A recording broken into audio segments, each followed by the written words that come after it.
everybody. Today I'm here with Kaelas. Hi.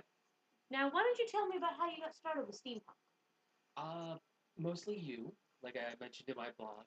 I've read a few books that were steampunk oriented. I've seen Wild Wild West, which is Hollywood steampunk. So, there was some interest in it previously, but we went to OhioCon, we saw a few people there. We saw Aloysius' panel, that was awesome. Things kind of snowballed from there. What would you say is your biggest steampunk influence? Probably the Emperor's Edge series. It's a pretty good one. It's vaguely steampunkish. They kind of go more towards clockwork and stuff that's powered by magic as opposed to steam, but the feel of it is there, even if it doesn't quite meet the definition, strictly speaking. How did you come up with the idea for Bob?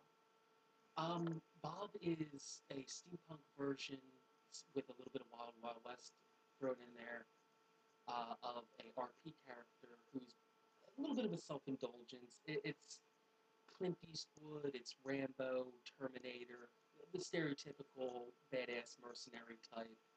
Um, so I basically just moved him into like what he would be having grown up in the West in a steampunk era. So So, what sort of settings have you played him in before? uh, amusingly enough, his biggest setting that he was originally created for was actually a Western sci-fi, so kind of a Firefly feel to it. He was a mercenary in that one. He's also done a urban fantasy setting. Um, so that one's definitely not steampunk, though the original one did have a little bit of steampunk feel thanks to the Firefly influence. What would you say is the driving force behind your character?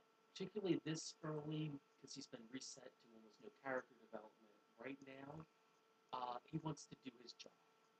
He's being paid by Lucas to keep him and his airship safe. He's also part of the reason why he wants to do his job, to be the mercenary, to be the soldier, is he wants to prove that his way of doing things, that he can be this perfect soldier. There's, he's got the stereotypical tragic backstory, very overbearing, domineering father. So he definitely wants to prove that regardless of what happened to him, he can still be the perfect soldier. Where do you see this character developing in the future? That could go a lot of ways. In other incarnations, he one of the balancing factors for him is he's pretty mentally flawed. He has almost zero emotional understanding of people. He doesn't really know how to react in social situations. So one of his defense mechanisms is he'll basically assign a person as his anchor, social anchor, and just kind of go along with whatever they tell him to do when he doesn't have an answer to something. So a lot of that's going to depend on who he ends. I mean, presumably one of the three of the other crew members. Or So any of our honorary members that haven't made characters or something along yeah, those lines? so pretty much how he's going to develop is going to depend primarily on who he ends up associating with, because he'll start trying to follow that person's social ability. Okay. Now, I understand he has sort of a physical handicap of sorts. Yes, the experimentation that I mentioned earlier, his dad was trying to uh, breed or create, Frankenstein style, perfect soul, Dr. Jekyll style, be more accurate. He was trying to create super soldier serum, you know, better reflexes, no pain, uh, complete pain tolerance. So when he was a kid, his dad fed him a bunch of beakers full of things. So at this point, he's basically in constant low-level amounts of pain, but there's nothing above that. So also has an issue there, like if he puts his hand in a fire, he might not notice.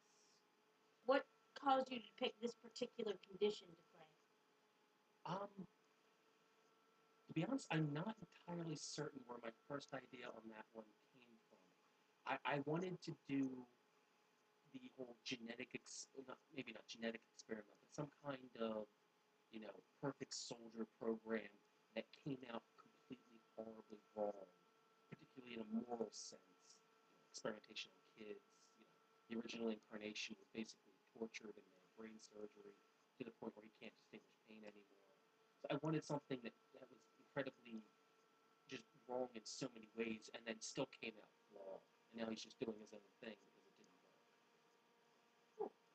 Now, how do you see him interacting with the other party members?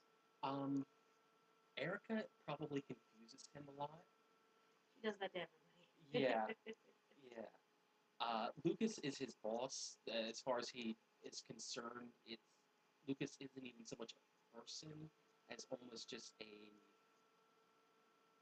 way of understanding how the universe rules are. You know, if Lucas, when he gives an order or something, as long as it's within uh, Bob's understanding, it's almost like it's a law of gravity. You just follow it because that's the way things are. So Lucas almost isn't even a person to him at this point. It's just how the universe is expressing the new rules as they change.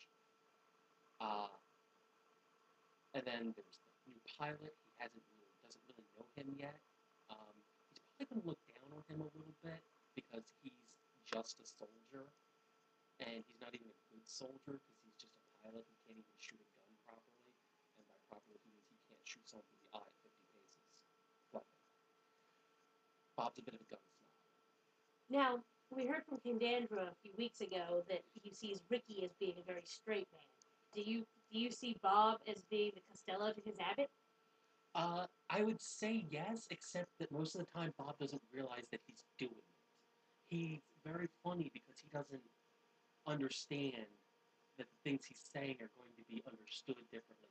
So, Ricky will say something, Bob will make a reply that probably sounds like he's making fun of Ricky, but to Bob, it was a perfectly logical question. Okay. Ask, whatever comes to mind. His filter is not as intact as it should be, which is why in strange situations or in a formal setting, usually we'll just default to silence. I see. Well, it looks like we're running low on time. So, is there anything else that you'd like our audience to know? I love my duster.